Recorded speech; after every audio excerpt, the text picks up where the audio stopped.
ti ṣe ńlá fún wa nítorí náà àwa yọ̀ gbogbo ènìyàn tó mọ rírì rẹ̀ ṣe ti ṣetán láti tún gbé Ọlọ́run ga fún oore ọ̀fẹ́ rẹ̀ lórí ayé wa ju tàtẹ̀yìnwá lọ. Ó yá ẹja jọ gbéga níbi Herald of Grace concert 2018 tí Ọlọ́run ti ọwọ́ Adébáyọ̀ Gladness èso ìdùnnú gbé kalẹ̀. Tọdún yìí máa wà explosive. Àwọn olórí ẹ̀mí tí a jọ sọ títóbi agbára rẹ̀ lọ́jọ́ náà ni Dat Vocals láti ìlú Èkó, Anoda Guitar Prince láti ìlú Èkó bákan náà, Deji Sax, Grace Maid, Jọ̀mí Ọlábísí, Gifted Voice and the Royal Priesthood Classical Choir. MC Blepo fúnra rẹ̀ kò ní gbẹ̀yìn lọ́jọ́ náà nígbà tí bàbá wa Reverend Fẹ́mi Adigun yóò máa fi ọ̀rọ̀ Ọlọ́run bọ́ wa. Host Pastor Reverend and Pastor Mrs. Bisi Biola Ajasa, Sunday ọjọ́ kẹẹ̀ẹ́dógún oṣù keje ọdún 2018 15th of July 2018 aago 2:30 2:30 p.m. Venue Saja Baptist Church Saja area Ògbómọ̀ṣọ́. Gẹ́gẹ́ bí ẹ ti mọ̀ ọ̀fẹ́ ni Herald of Grace concert máa bọ̀ wá bá Jésù pàdé ó máa milẹ̀ títì.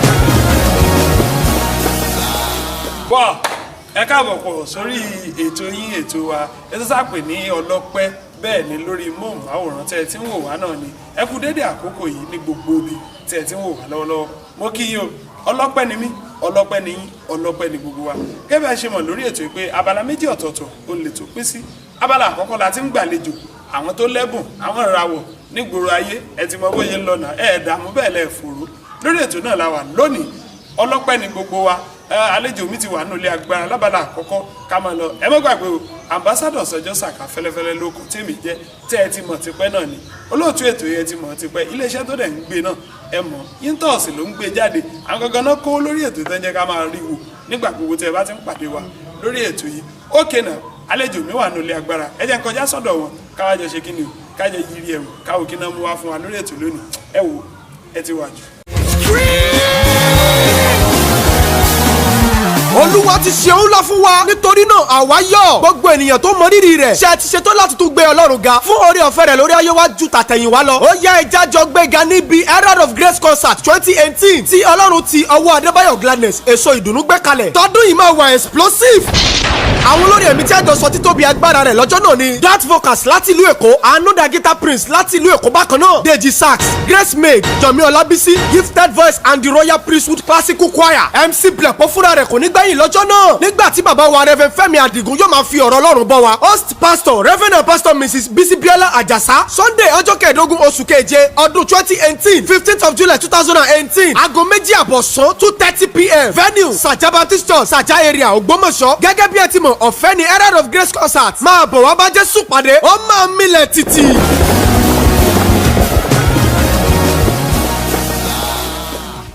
àlejò mi ẹ kú dédé àkókò yìí. Yes sir. ẹ bá ń kí gbogbo àwọn tí ń wò wá nílé lóko lẹ́yìn odi lókè òkun tó fi dórílẹ̀-èdè Nàìjíríà. Mo kí gbogbo ará ilé pátápátá àti ẹ̀yin tẹ́ ń wò wá mo kí gbogbo wa pátápátá oore ọ̀fẹ́ Ọlọ́run yóò máa pọ̀ láyé wa. Àmín. Àánú Ọlọ́run kò ní dágbére fún ayé wa. Àmín Jésù. Brother mi. Yes sir. Ẹ ṣe ń tẹ́ ẹ mọ̀ ṣe yẹn táwọn èèyàn fi mọ̀ yìí kán lè mọ̀ pé no ẹ̀yin lẹ wà lórí ètò ẹ wá fi kíní ẹ náà ẹ fi dárúkọ ara yín. Okay sir.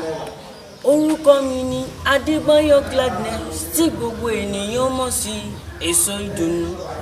Orúkọ mi ni Adébáyọ̀ Gladness tí gbogbo ènìyàn mọ̀ sí èso ìdùnnú. Okay now ó bà mí gan ó dẹ̀ ń dùn mọ́ mi gan bẹ́ẹ̀ yé sọ yìí torí pé kí ni ọwọ́ tẹ̀ tún mú wọlé yẹn ó tún yàtọ̀.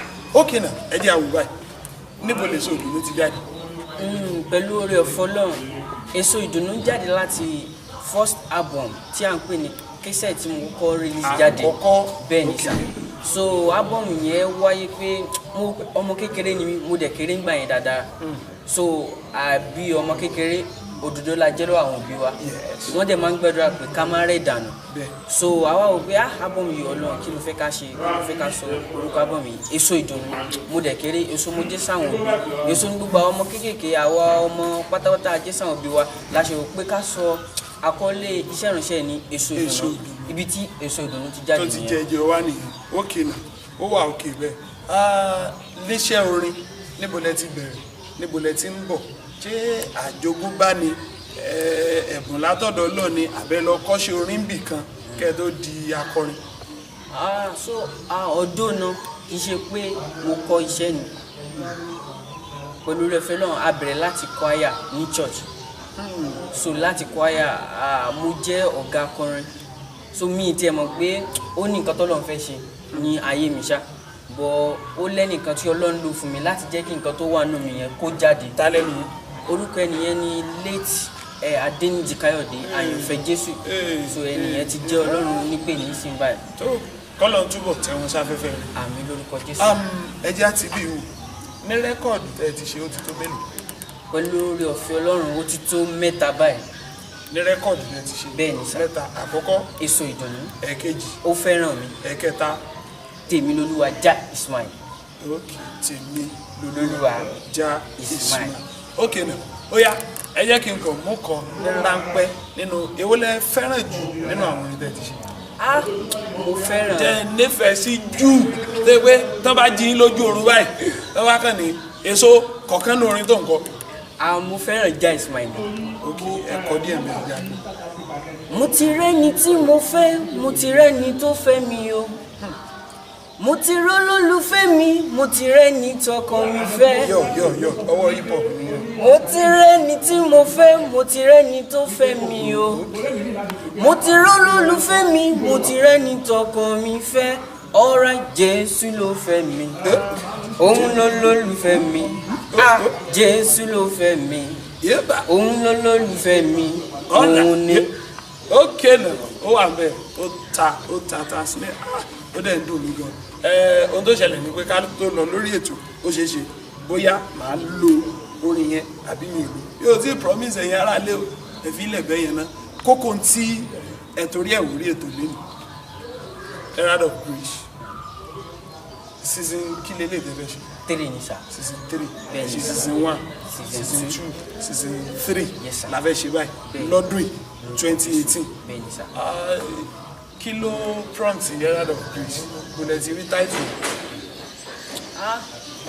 ó ju ọgbọ́n orí mi lọ ṣùgbọ́n ọjọ́ kan wà mo kàn ń kọjá lọ mo ń jáde mo ń lọ síbi kan ṣá so mo wá ibi tí mo dé mo rí pé wájú hospital mo dé lọ́jọ́ yẹn mo wá rí bí wọ́n ṣe ń gbé àwọn èèyàn wọlé tí wọ́n ń gbé àwọn èèyàn wọlé bóyá wọ́n ní accident ṣá kí ni ẹ̀kan wọ nínú pé orí ọ̀fẹ́ ni mo rí o tí mo fi wà láyé lónìí orí ọ̀fẹ́ ní ẹ̀yin náà ní tẹ̀ fi wà láyé lónìí àánú lè bí gbà. so kí ni ẹ̀kan wà pé grace mo pe grace tí mo ṣe gba grace yẹn so mo délé mo nídìí àti tún gbàdúrà kí n jókòó so kọ́kọ́ má jẹ́ pé èèyàn kan mo jáde èèyàn kan ó kàn lọ bẹ́ẹ̀ so tí mo ṣe pé kíní àwa ṣẹ̀ṣẹ̀ nídìí àti develop title yẹn jáde pé Herald of Grace láì pé wọ́n rán ẹnìkan wá bí orí ọ̀fẹ́ fún wa a lè jẹ́ nǹkan tá a jẹ́ a tún lè wà láyé ìdí tó mú title yẹn wá pé Herald of Grace. ok ní Herald of Grace kí la máa ń ṣe bẹ́ẹ̀. a máa ń yan Ọlọ́run a dẹ̀ tún máa ń dúpẹ́ fún orí ọ̀fẹ́ rẹ̀ tá a ní àti eléyìí tó tún bẹ wájú tààtàn rí gbà ohun tó mú jáde. season 1 mo láǹfààní àti wà bẹ́ẹ̀ ìyẹn gbọ́dọ̀ ti ṣe ń gbà yẹn Owódé Baptist Church. season 2 mi ò sí nílé mi ò sí lórílẹ̀‐èdè ńgbà yẹn bẹ́ẹ̀ ni sá. jẹ́ kí n lè wà bẹ́ẹ̀ bọ́ elé mi ò gbọ́dọ̀ ní ìsẹ̀ gbọ́dọ̀ ti fẹ́ ṣe. eléyìí máa wáyé ní ìjọ Sàjà Baptist Church ní Sàjà area ní ìlú Ògbómọ̀ṣọ́ ló ti máa wáyé. ló ti máa wáyé táìmù wo ni. dédé aago 2 ọ̀sán ni ètò yẹn máa wáyé ní ọjọ́ náà. ṣé ẹ̀yin nìkan lẹ máa forin yìn Ọlọ́run bẹ́ẹ̀. kì í ṣe èmi nìkan. ok àwọn wo ló ń bọ̀ àwọn wo ló ń bọ̀. àwọn tí Ọlọ́run á lò fún wa lọ́jọ́ náà ni bàbá wa Reverend Fẹ́mi Adigun àwọn ni Ọlọ́run máa lò fún wa láti fi ọ̀rọ̀ Ọlọ́run bọ́ wa. ok àwọn tí Ọlọ́run tún máa lò fún wa nínú orin ẹ̀mí dot vocals láti ìlú Èkó wọ́n ń bọ̀ lọ́jọ́ yẹn. ok Anu Dagita Prince láti ìlú Èkó bákan náà wọ́n ń bọ̀ lọ́jọ́ yẹn. yes. Deji Sax láti ìlú Ògbómọ̀ṣọ́ ó ń bọ̀ lọ́jọ́ yẹn. Yomi Ọlábísí ó tún ń bọ̀ lọ́jọ́ yẹn. tó máa ń kọ́ àpàlà. bẹ́ẹ̀ ni sá. ó ṣe sing-tune kan fáwọn mo mọ bọ̀bọ̀ yẹn dáadáa. àwọn gifted voice tí Ọlọ́run ti ọwọ́ Káyọ̀dé Ògúnlùsì gbé kalẹ̀ àwọn náà ń bọ̀ lọ́jọ́ yẹn. bẹ́ẹ̀ tún ni Grace Made Family àwọn náà ń bọ̀ lọ́jọ́ yẹn. àwọn náà ń bọ̀. bẹ́ẹ̀ ni MC Plepogun ò ní gbẹ̀yìn lọ́jọ́ yẹn. àkàkà tán gan ni gbogbo àwọn tó máa wà. bẹ́ẹ̀ ni sá. èmi gan mo ń gbẹ̀yìn lọ́sẹ̀ báyìí èmi gan ń bọ̀ bẹ́ẹ̀ lọ́jọ́ yẹn àjọ máa wà ń bẹ̀ ní July 15 2018 ní Sàjà Baptist Church Sàjà area nílùú Ògbómọ̀ṣọ́ ìlú Ògbómọ̀ṣọ́ máa gbàlejò gbogbo ẹ̀yin tó Ògbómọ̀ṣọ́ ẹ̀yin tẹ́ ń fẹ́ wa lÓgbómọ̀ṣọ́ ẹ kú ojú lọ́nà torí pé kí ni àwa gan máa ṣe kí ni àwọlé àti ń bá síbẹ̀ mo dẹ̀ mú dání lójú pé ẹ gbà bẹ́ẹ̀ kò ń ṣèmi nìkan ni pìrìsẹ́ńtà tó máa wọ̀ bẹ́ẹ̀ bọ̀ mi ò ní tì bẹ́ẹ̀ ẹ fílẹ̀ bẹ́ẹ̀ yìí ẹ jẹ́ kó wà bẹ́ẹ̀. ok ọ̀pọ̀lọpọ̀ nǹkan tán bá ń bí àwọn èèyàn léèrè especially ẹ̀yin tẹ́ ń kọrin ẹ̀mí wọ́n bá ní báwo lè lè ṣe wá wọ́n á ní mìsí báwo lè lè ṣe wá wọ́n á ní mìsí mo rántí ọdún kan náà tá à ń ṣe tàbí fún Yátì lórí rédíò alàgbà Yátì gbogbo àwọn àjàsà tẹ́ máa ń fi sórí Yínká Ayéfẹ́lẹ́ bo ló ti ń wá wọ́n ní mìsí látọ̀run mi ò mọ̀ pé àjàsà náà wà lọ́rùn tó yẹ ní ẹ̀wá ok kí lè rè di programme kí ló wà ń di tẹ́ fi ń gbé kalẹ̀ lọ́dọọdún àbẹ́yìn náà tó ní mìsí látọ̀run. Ìmísí ni ó tún wá ju ìmísí lọ. ẹ̀jẹ̀ àwò. So ìdí tí mo ṣe ní ìmísí ni kó tún wá ju ìmísí lọ ni pé nǹkan tọ́lọ́run bá ti gbé kalẹ̀ èèyàn lè bá ṣe òun yóò ṣiṣẹ́ rẹ̀ fúnra rẹ̀. òun yóò ṣe fún rẹ̀. So ó ju ọgbọ́n orí tèmi gan lọ bí ọmọdé ó ju ọgbọ́n orí mi lọ mo ṣáà rí pé Ọlọ́run sáà ń ṣiṣẹ́ ni Olúwa ló ṣe èèyàn kọ́.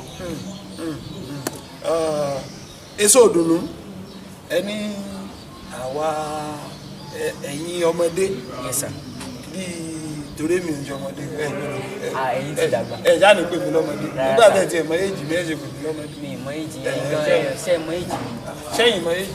mi ì lè mọ bọ̀ mo lè pè. no sẹ́yìn mọ èjì. mi ì mọ èjì bẹ́ẹ̀ mo mọ èjì. sẹ́yìn mọ ǹdẹ́mi sẹ́yìn mọ èjì mi ì mọ èjì. kí ló ṣẹlẹ̀ ẹjọ́ mi ìfẹ́ gbogbo ẹjọ́ jàre gbogbo ẹ̀yin tẹ́ ń wò wá lé bóyá máa jẹ́ dẹ̀ nìyàn ṣe ti gbọ́ ó wà ń bẹ̀ ẹ dààmú bẹ́ẹ̀ lẹ̀ fòrò gbogbo ẹ̀yin lólùfẹ́ ètò ọlọ́pẹ́ nínú ọlọ́pẹ́ lèmi ọlọ́pẹ́ lẹ́yìn náà àjọ ń dúpẹ́ fọ́lọ́run tó dá wa ni ká tó máa kọjá lọ sí abala ẹlẹ́ẹ̀kejì lórí ètò labalabi tí olúkúlùkù ti ń dúpẹ́ ẹ jẹ́ kí n máa fi tó yín létí pé July 15 l'Ógbómọ̀ṣọ́ Ògbómọ̀ṣọ́ máa gbàlejò bẹ́ẹ̀ ni because concert tó ju concert lọ ó máa ṣẹlẹ̀ ní Ògbómọ̀ṣọ́ lọ́n the 15th of July 2018 lágbára Ọlọ́run gbogbo aládẹ máa wà bẹ́ẹ̀ àwọn èèyàn ń bọ̀ gan àwọn olórin comedian presenter radio presenter TV presenters mi ò lè kà wọ́n tán Ọlọ́run ẹ kàn wá kájọ yin Ọlọ́run kájọ dúpẹ́ fọ́lọ́run kájọ fi ìdùnnú ọpẹ́ ọkàn ọpẹ́ wa kájọ fi hàn sọ́lọ́run ọba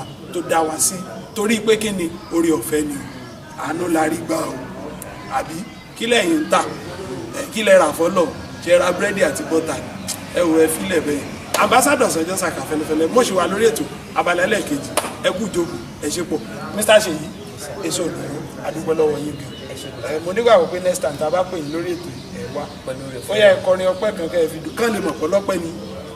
Jésù ló ṣe mí lánàá bàbá ló ṣe mí lánàá Jésù ló ṣe mí lánàá bàbá ló ṣe mí lánàá. ṣé ẹ mọ jìtá pè ní sà. wọ́n ń ta jìtá bí. a lè lò yín lọ́jọ́ yẹn. ẹ má lò mí ẹ má lè mí ẹ ṣe pọ̀ ẹ wo ẹ dààmú ẹ wálẹ̀ o ẹ wà ń bẹ̀. Olúwa ti ṣe ńlá fún wa nítorí náà àwa yọ̀ gbogbo ènìyàn tó mọ rírì rẹ̀ ṣe ti ṣetán láti tún gbé Ọlọ́run ga fún oore ọ̀fẹ́ rẹ̀ lórí ayé wa ju tàtẹ̀yìnwá lọ ó yá ẹja jọ gbéga níbi Herald of Grace concert 2018 tí Ọlọ́run ti ọwọ́ Adébáyọ̀ Gladness èso ìdùnnú gbé kalẹ̀ tọdún yìí máa wà explosive àwọn olórí ẹ̀mí tí a jọ sọ títóbi agbára rẹ̀ lọ́jọ́ náà ni dat vocals láti ìlú Èkó anoda guitar prince láti ìlú Èkó bákan náà Deji Sax Grace Maid Yomi Olabisi gifted voice and the Royal Priesthood classical choir MC Blepo fúnra rẹ̀ kò ní gbẹ̀yìn lọ́jọ́ náà nígbà tí bàbá wa Reverend Fẹ́mi Adigun yóò máa fi ọ̀rọ̀ Ọlọ́run bọ́ wa host pastor Reverend and pastor Mrs Bisi Biola Ajasa Sunday ọjọ́ kẹẹ̀ẹ́dógún oṣù keje ọdún 2018 15th of July 2018 aago méjì àbọ̀sán 2:30 p.m. venue Saja Baptist Church Saja area Ògbómọ̀ṣọ́ gẹ́gẹ́ bí ẹ ti mọ̀ ọ̀fẹ́ ni Herald of Grace concert máa bọ̀ wá bá Jésù pàdé ó máa milẹ̀ títì.